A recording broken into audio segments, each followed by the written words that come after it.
Hi, and welcome to this video. My name is Brina, and I am a vocal embodiment coach.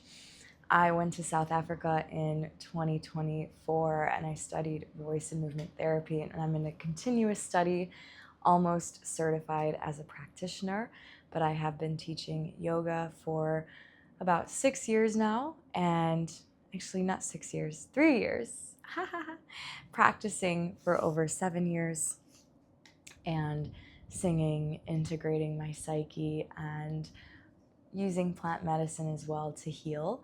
So this video is about how to integrate voice practice into your daily life so that you can feel more whole, more complete, and more healed. I'm going to try to explain this as concisely as I can, but there is so much to these practices, and I really want to give you also an understanding of why it's important to do this.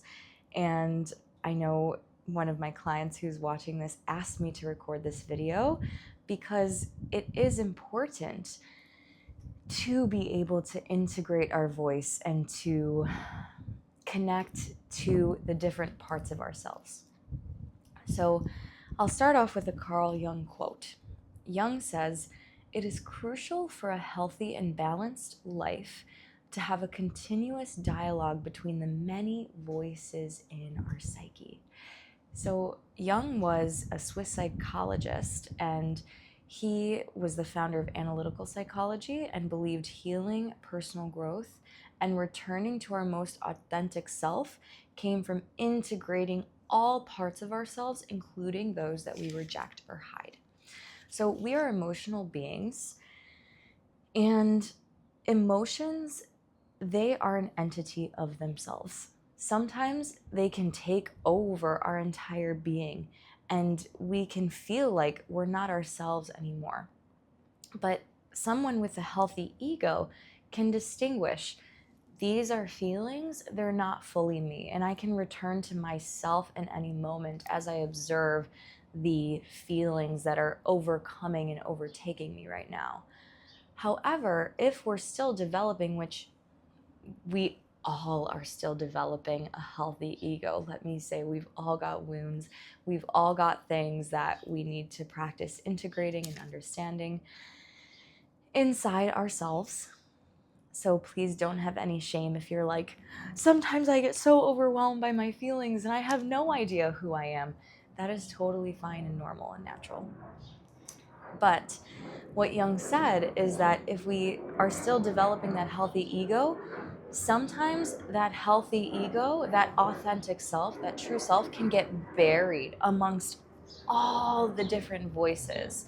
And suddenly we no longer know who we are. Have you ever been in that space where you feel like there are 10 different voices in your head fighting, or even 2 different voices fighting, and you don't understand why it's happening inside of you? Well, that is disintegration.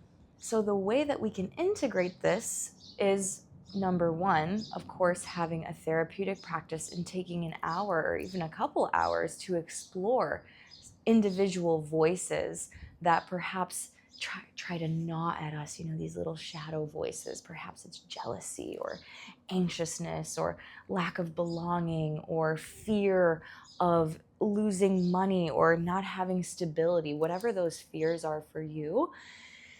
It's important to allow ourselves to explore those. And also there is the more positive side, which the more positive side of the spectrum is, for me, it's my fairy nature. So I might take a couple hours to explore my fairy self and allow that to emerge, because not only do we suppress qualities that are perhaps scary or negative, we also suppress qualities that are positive and magical, even our empowered self. Maybe we were told to put that away when we were younger, instead of really allowing that to emerge and be seen because it was unsafe for us as children.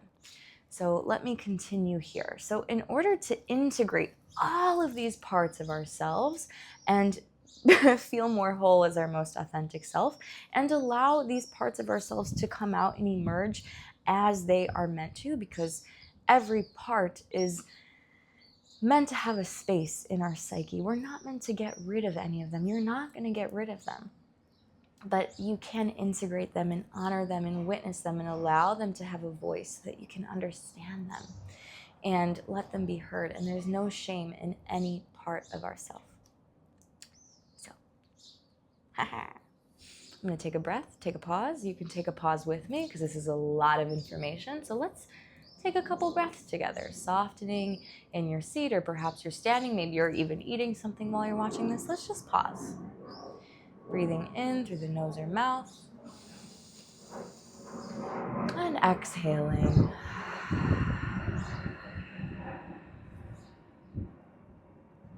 Breathing in. And exhaling. Awesome. So to return, I have my notes here.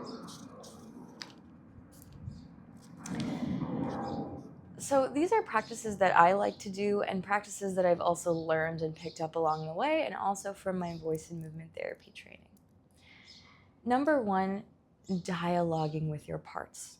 Starting with centering yourself just like we did with our deep breaths and observing, noticing what parts are there, and just having a conversation, being like, hey, which part of me needs to have a voice right now? And one part might be there, and you start talking to that part a little bit, and another part might come in and say, I want to have a voice.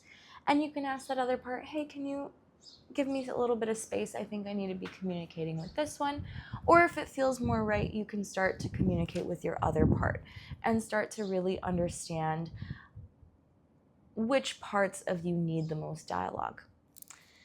I will say sometimes if you're feeling ungrounded and you have so many different voices happening in your mind at the same time, best practice might just be to dance, to meditate, to instead of cognitively exploring these parts, is to dance and allow the parts to move. And you can also allow your voice to move. And I have other videos on how you can allow your voice to really come through as you're moving as well. But really it means using your breath and exhaling and allowing whatever sound comes out in the exhale. I always say just allow whatever organic sounds come out. Number two is moving and sounding with your parts. I would say for 10 minutes. Okay, so for 10 minutes, I'll give you an example. I had a thought in my mind, and I know that parts of me are ashamed to say this, but I did have a judgment of somebody, and I said, they're so fat. And, usually I would say that's just a passing thought. That's not me. And that's true. It's not me. I'm awareness. I don't have to engage with that thought. But my exploratory self wanted to be like, let me explore, what does this thought feel like in my body? And for me, it looks like this. She's so fat. It's kind of this like, this little devilish gnome, And another part of me was there and was like, that is not okay. I am not okay with calling anybody that, and I accept all bodies. So to me, that is my integrated self. That is the piece of me that's like, I do not feel an integrity with that thought, but I wanted to accept that I was having that thought and welcome that into my body, because that's a real part of myself that is a biased part that has come from years of conditioning that fatness isn't okay, and I've spent years running away from my fatness. So I decided I'm not going to run away from that thought anymore. I'm going to embrace the judgmental, icky part of myself instead of pushing that away. Cool. So you can do that with any parts of yourself and really allow the movement and the sound to come out. And I always say, look, all your voices are welcome. Every single voice. You might sound like a dying bird, or one of those crazy elves or demons in a movie. It doesn't matter. It doesn't matter, because humans are able to express every single voice that has ever existed. A woman can sound like a man can sound like a woman. We've got androgynous people, there's the androgynous voice. There's so many voices that live and exist in your psyche and body. So please do not shame any of them. Welcome and accept them. Brilliant. So another thing you can try is breathing and noticing what's there. So if you don't have much time, but you have like a minute or two, you can just breathe and notice what's inside of you. Just observe. And all the parts of you, you can say, I accept and welcome all of myself. Thank you for being here. I am whole and complete. Thanking all the parts that are here. Simply thanking them. Simply saying, I see you. I'm here. I am here. How healing is that? To say, I accept every part of me, and not to say that there's something wrong with me. That brings me relief. So that's a very simple one you can try. Number 4, you can do a longer integration practice. So you can dialogue with a part of yourself. Notice what that part of you wants to say, speak what it thinks, write it down in the form of at least 4 lines. You can write poetry, you can write a song, and then start to sing and move with it over and over. This can be for 10 minutes long, all the way to an hour long. You can do this on a walk in the forest, you can do this in your bedroom, you can do this in the morning. And then always returning to the centered self. So turning on a song, returning to your hand on your heart and the belly. So you come back to that centered and whole self. Always have an anchor point, because like Carl Jung said, we can get really discombobulated in these voices and start to feel like the emotion that we're exploring is our full self. But that's not our full self. Our full self is a balanced and healthy, calm version of ourself. And those are the 8 C's. I believe there are 8 C's in internal family systems, which are the 8 C's of the self. So how about I put that in the comments down below? It's something like calm, curious, creative, compassionate, da-da-da-da-da-da. So those are the qualities of the self that you always want to kind of come and return to after exploring these parts of self that are really coming from pain.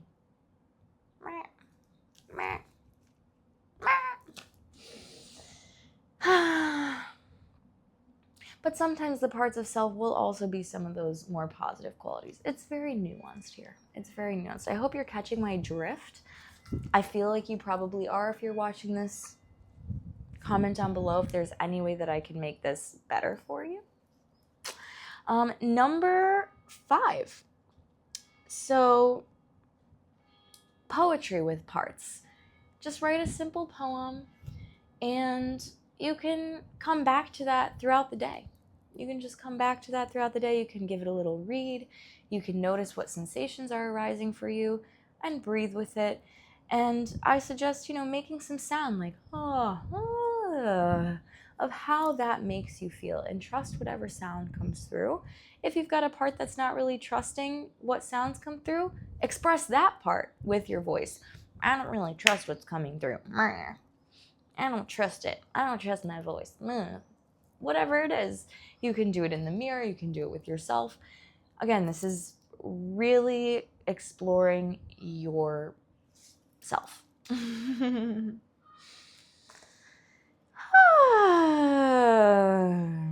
Number 6, singing songs that represent parts of you. So create a Spotify. You have your Spotify. Your Spotify, or maybe you use a different platform, contains so much of you. Notice what songs you're called to and sing them with the awareness that this is representing a specific emotional tone of a part of you or of your authentic self. And give yourself a moment to dance. Give yourself a moment to sing it. Beautiful. So those are the 6. I hope this helped. You can always look back and write down what I've written here. If you have any questions, comments, if you want me to elaborate on any of the points here, then please let me know. I'm so happy to.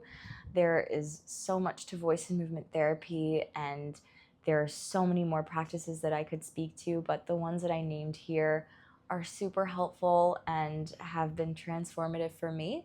So I can't wait to hear your thoughts. Definitely like this video if it was supportive to you. Subscribe.